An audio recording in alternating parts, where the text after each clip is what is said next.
I'm on a tour of Ireland. Good evening. Yeah.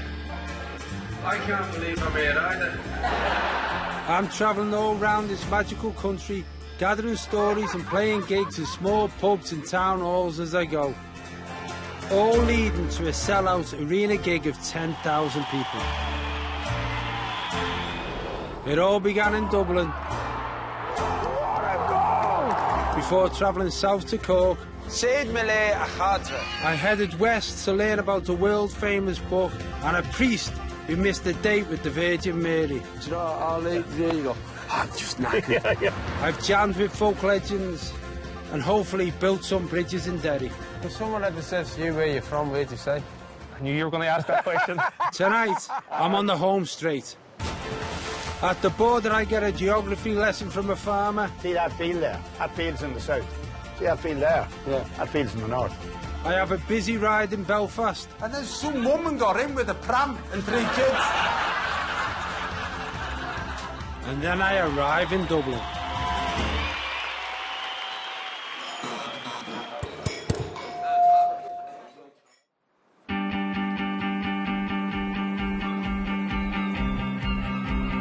I'm on my way to Belfast, and I've stopped off in the scenic seaside town of Portrush.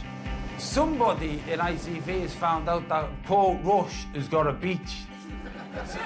So on Saturday morning they said, wouldn't it be good if you go for a swim? This is one of the most northerly parts of Ireland, battered in winter by big swells and cold Arctic winds. Are you getting changed while we're stood here? Yes, sir. I'm here to meet Stephen McConnell, who is in charge of today's swim. So tell me about the Arcadia Swimming Club. What is it? So it's just a group of people. We meet up every Sunday morning, and it's just to get in the water. Now, there's no length of time. Some people dip, some people spend a bit more time in the water. So it's just a community coming together, having a bit of fun. And when you say the water, what temperature is that? So currently it's about 6 degrees at the minute. So it's probably at the bottom it's going to be. Hopefully it'll start ramping up after today anyway. And how warm does it get? Probably up to about 14, 15 degrees in the summer. And, so it goes from freezing to cold? Yeah, pretty much, That's yeah. about Absolutely right, that's it. And there's supposed to be health benefits to this, isn't there? Yeah, well, I think it'll either cure you or kill you when you jump in, sort of thing. Great. So it'll keep It'd be you a alive. great way of ending the series, won't it? Absolutely, absolutely. I've had to borrow a cosy off you. I've got your Daniel Craig shorts here. I'd say they're not long enough. No. I think once you jump in, they'll be long enough anyway. I'm doing it because I want to show that I've got another skill. I don't want Dynamo to be the only one on telly who can make things disappear.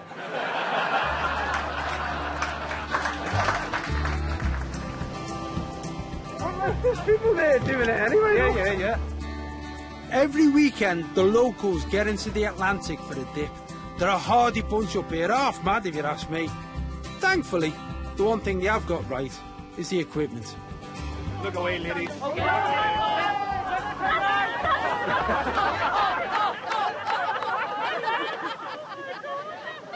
I haven't got changed on a beach since I was in Rill with my mum and dad and I was 6.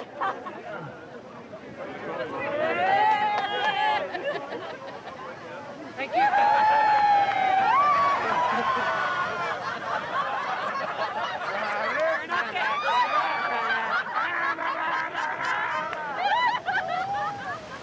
You put these on? Put these on, John. I've never worn a swim Have you after not? my life. I can't have all your hair floating about, man. Beautiful.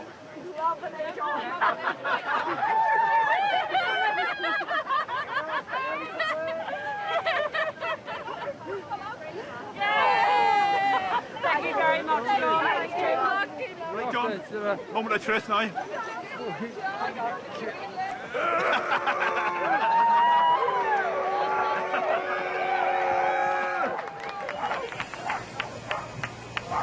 Oh, Jesus.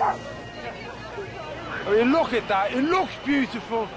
It looks fantastic. People are doing it. It's got to be worth doing. You've got to think it's good.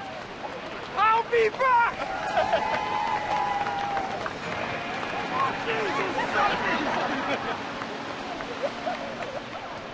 Not right up the head, those guys. Absolutely not right.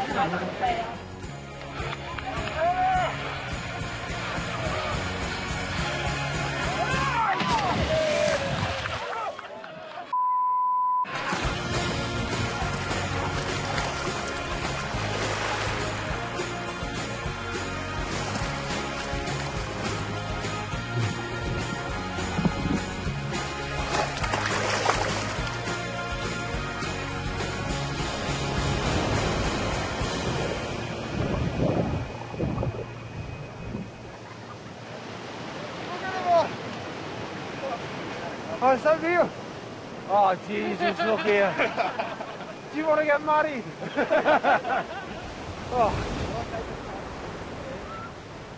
This is great. I'm genuinely shivering and shaking because I'm freezing. But what an experience. And also, what great people. Just a great community getting out and enjoying what's in front of them and what's natural. And I'll be honest with you, it doesn't make me want to live here. Leaving the north coast and cold shores behind me, I get a warm welcome in Belfast. Oh, thank you. Go on, take your mum home. I've played in the arena here in front of nearly 8,000 people, but tonight, this is where I am. Pug Ugly is a pub in Belfast. There's a little room upstairs with about 80 or 100 people in. Perfect place for a gig. Without further ado, ready for your headline act, the man that you're here to see? Ladies and gentlemen, please give a really warm welcome to the one, the only, John Bishop!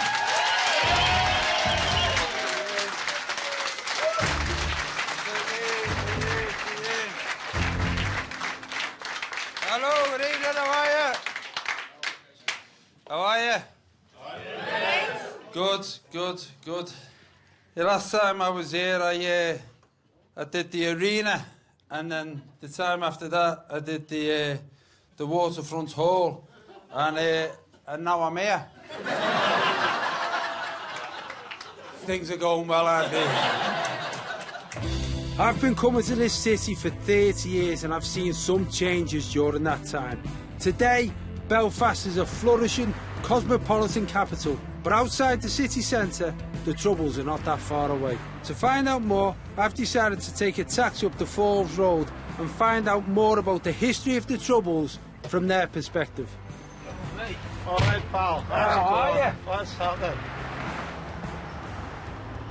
In England, a taxi is a taxi, but that's not the same here, is it? This is something else. This cab here, this is a bus service for this road, these cabs.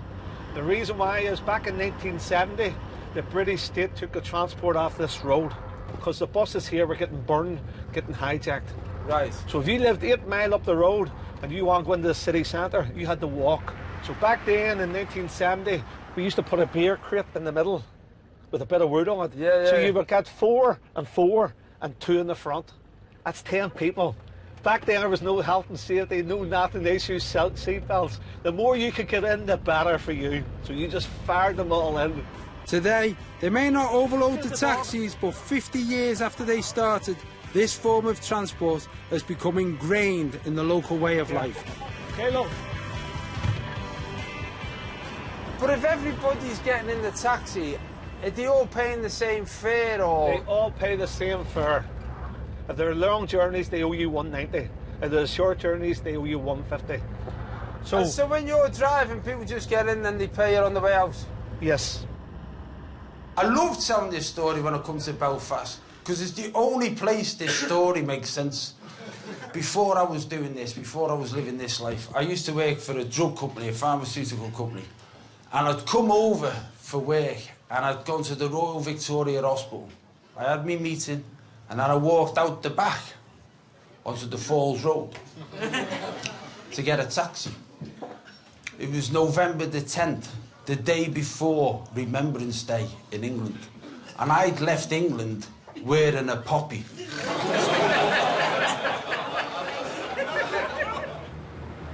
During the Troubles, becoming a black taxi driver involved a very specific qualification. Back in the day then, everyone who drove a cab was ex-prisoners. Yeah. That's their job. So when they come out of jail, they walk into a job driving the cab. So a lot of the drivers used to be political prisoners. Most 99% of the drivers were ex-prisoners. Right. So I was stood on the Falls Road wearing a poppy trying to flag down a black cab. And I'm stood there like that, and none of the taxis are stopping. And I saw one that was stopped, and I thought, well, I'll just get in it. So I just got in the taxi, and the fellow was sat in the front. I said, can you take us to the bot, please, mate? And I sat there, and he didn't move. And then some woman got in with a pram and 3 kids.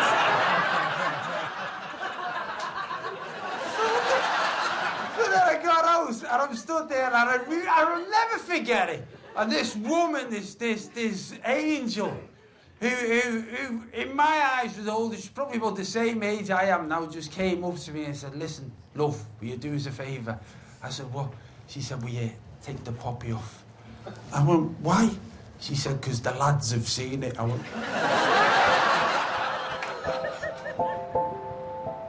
Today, the legacy of the Troubles still casts a shadow over the area. My uncle, he was one that disappeared years ago. So what happened when you say he was one of the disappeared? He was taken away by the IRA many years ago, and he was shot dead, him and his friend, and they were buried in County Monaghan Bogs for over 25 years. And how old would he have been, do you know? He was 18 when it happened. He's the same age as my best friend's brother too. It's the same thing happened to him? Yep. They were 2 friends together, them 2 boys were killed at the same time. We're in this way, love? Yes, love. So sorry, what you're talking about there, your uncle was your... My best man at my wedding was his twin brother. That was his twin brother who was killed. So you've just randomly got in the car and found that your uncle was killed with your best man's twin brother? It just shows you, doesn't it? Small world. I tell you what, it shows you how close this community is. That's how close this cab is. Yeah. And this is what I get every day. You get all the problems in here. It's mind-blowing. But I suppose also it shows you, doesn't it? Like you're here now, so you both haven't been close to that experience. There you go. And both looking positive. Now, this is going to cost me a cocktail I meet her about. Later, there's a special moment on stage. Will you please? All right, mate. You ready, John? Yeah. And some last-minute nerves.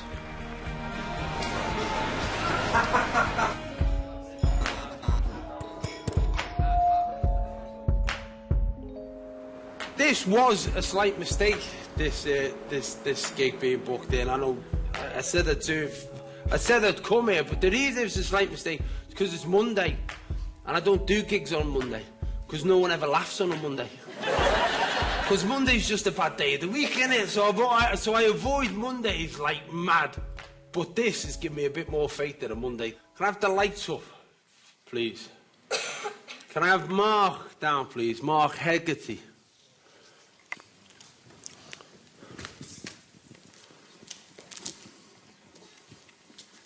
Right. Good luck. Thanks very much. All right. It's bright down here, I can tell you. I'll tell you what is why I'm down here. I'm here with my lovely girlfriend, Leona. She means so much to me.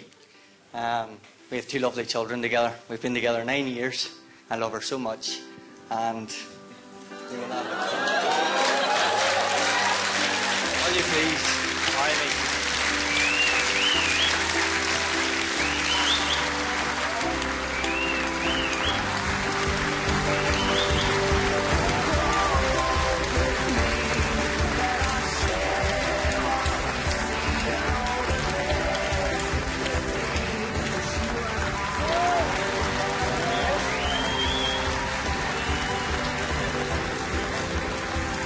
Is that a yes?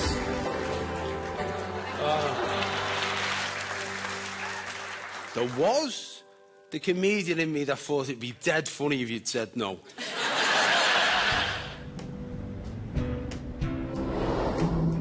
I'm leaving Belfast behind me and heading towards my final gig in Dublin. Along the way, I'll be crossing the border which divides Northern Ireland from the Irish Republic. The border between the north and south of Ireland is unbelievably complex. So to have a look around it, I've arranged to go on a little trip with the local farmer, Jazz McDonald.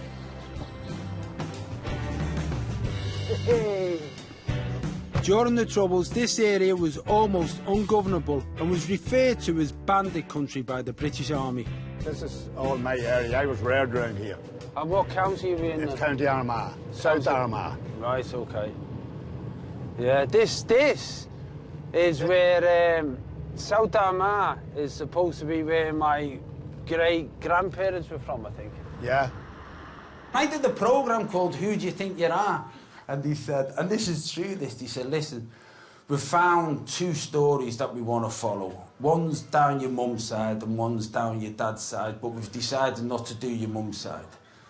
I said, well, why? He said, because your mum's family were from South Armagh.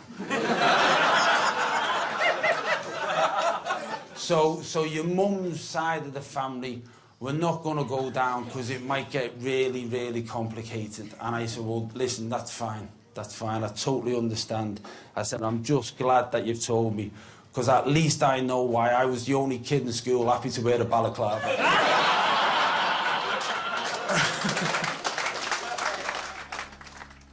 Thankfully, the border is a lot more peaceful than during the Troubles. Today, the North and South enjoy free trade and travel, but with Brexit looming, all that could change. Well, this place was closed off like in the 50s.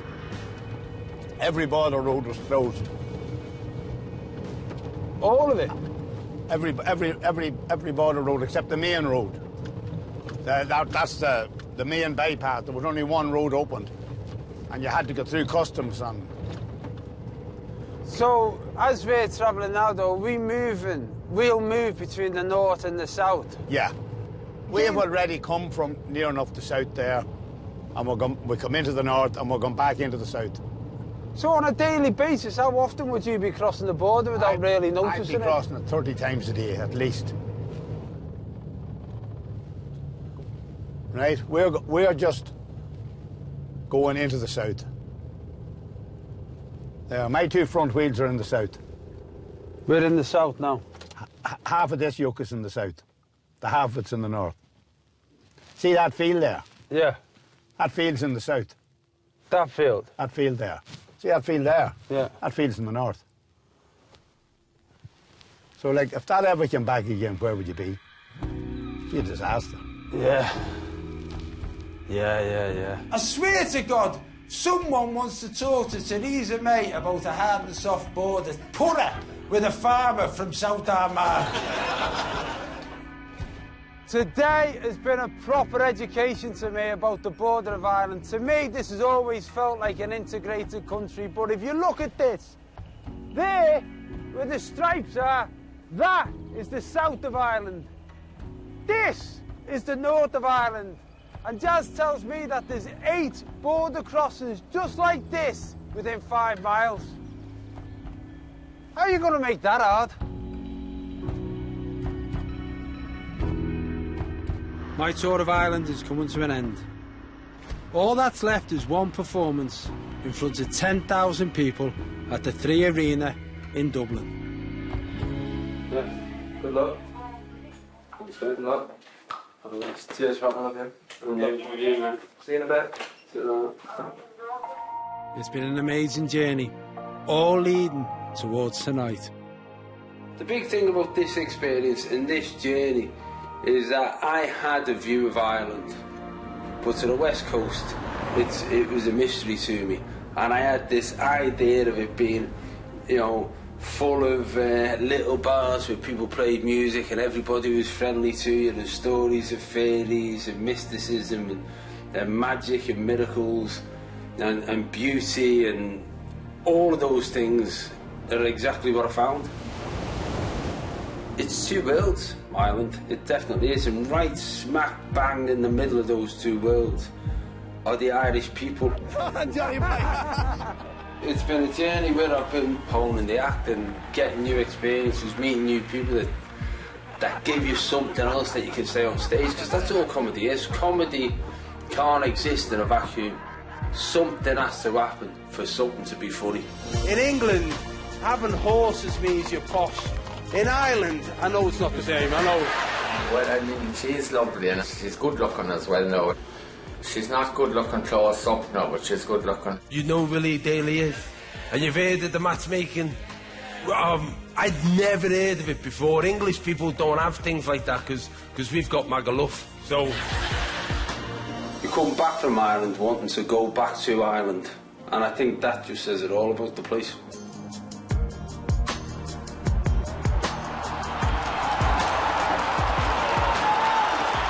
How can you not want to be Irish? You ready, John? Yeah. Showtime. Showtime.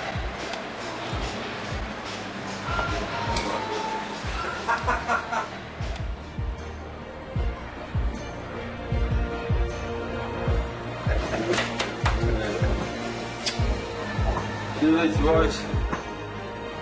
Ladies and gentlemen, please welcome to the stage Mr. John Bishop.